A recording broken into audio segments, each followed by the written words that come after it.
আসসালামু আলাইকুম বন্ধুরা, তোমরা সকলে কেমন আছো? আশা করি অনেক ভালো আছো। আলহামদুলিল্লাহ আমরা বাড়ির সকলে কিন্তু খুব ভালো আছি আল্লাহর রহমতে।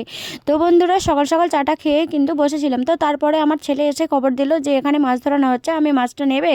তো আমি চলেই গেলাম। তো চলেই গিয়ে কিন্তু মাছটা নিয়ে আসলাম। তো কী কী মাছ নিয়ে আসছে দেখে নাও বন্ধুরা। এখানে কিন্তু ফলুই মাছ আছে, আর আছে হচ্ছে বাটা মাছ। বাটা মাছগুলো আমাদের বেশ ভালো লাগে, আমার ছেলে মেয়েরা খুব পছন্দ করে খায়। কিন্তু ভাজা করে দিলে, গোটা গোটা ভাজা করে দিলে কিন্তু বন্ধুরা খুব খাই। ঠিক আছে, তো দেখে নাও এগুলো কিন্তু গোটা গোটাই পুরো ভাজা করবো, কিন্তু আধখানা মানে করব না। ঠিক আছে, পিস করব না, তো গোটাই করব। তো দেখে নাও বন্ধুরা, এই যে ফলুই মাছগুলো আছে এগুলো কিন্তু এই ছোটো ছোটোই পড়েছিল জালেতে। তো ভাবলাম তো যাই হোক, ছোটোই হোক বা বড়োই হোক, কিন্তু এর কোপ্তা করাও কিন্তু দারুণ হয়, তাই না বন্ধুরা?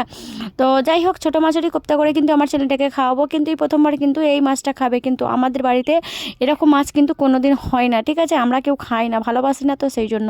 তো বন্ধুরা দেখে নাও, এবারে কি করব, আমি মাছগুলো সব ভালো করে বেছে ধুয়ে নেবো। তো বন্ধুরা দেখতে থাকো, আমার চ্যানেলটি যে সাবস্ক্রাইব করে নিও, ইউটিউব থেকে দেখলে সাবস্ক্রাইব করে নিও, যারা ফেসবুক পেজ থেকে দেখছো অবশ্যই কিন্তু চ্যানেলটিকে ফলো করে নিও, লাইক কমেন্ট শেয়ার অবশ্যই করতে থাকবে, আর অবশ্যই কিন্তু একটা করে কমেন্ট রাখবে, মানে রাখার চেষ্টা করবা। ঠিক আছে, তো বন্ধুরা দেখে নাও, আমি তাড়াতাড়ি হড়বড় করে বকেই যাচ্ছি, তো সেই জন্য মানে উলট পালট কথা হয়েই যাচ্ছে। তো বন্ধুরা, তোমরা কিন্তু কেউ মানে স্কিপ করো না ভিডিওটা, তোমরা সকলেই কিন্তু দেখতে থাকো ভিডিওটা। দিয়ে দেখে নাও বন্ধুরা, আমি এখানে কি করেছি, সব মাছগুলো ভালো করে বেছে ধুয়ে নিয়েছি।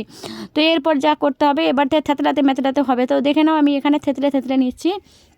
ঠিক আছে, তো ফলুই মাছ কিন্তু এইভাবেই করতে হয়। এটা যাই হোক, ছোটোই হোক যাই হোক, কিন্তু এটার একটু কুপ্তা আমি বানিয়ে আমার ছোট ছেলেটাকে খাওয়াবো, বেশ মজা করে খাবে, তাই না বন্ধুরা? তো দেখে নাও, আমি এখানে থেতলে আস্তে আস্তে করে থেতলে নিচ্ছি, যে চামড়াতে মানে স্কিনটাই যে মানে আঘাতটা না হয়, ফুটো ফুটো হয়ে গেলে কিন্তু ওটা তো হবে না। ঠিক আছে, আস্তে আস্তে আস্তে আস্তে ওটার কিন্তু কাঁটাগুলো আলাদা বের হয়ে যাবে, আর এই দিকে মাংসগুলো আলাদা হয়ে যাবে। তো তারপরেই কুপ্তাটা বানানো যাবে। তো বন্ধুরা দেখে নাও, এইভাবে করেই কিন্তু আমি সমস্ত বানিয়ে নেব।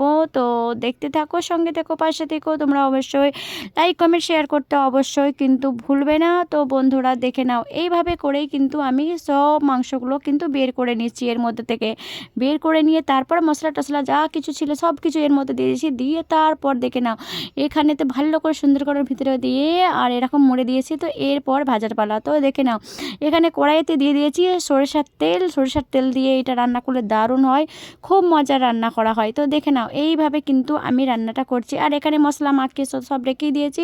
এটা এবারে কি করব, ফ্রিজে রেখে দেবো।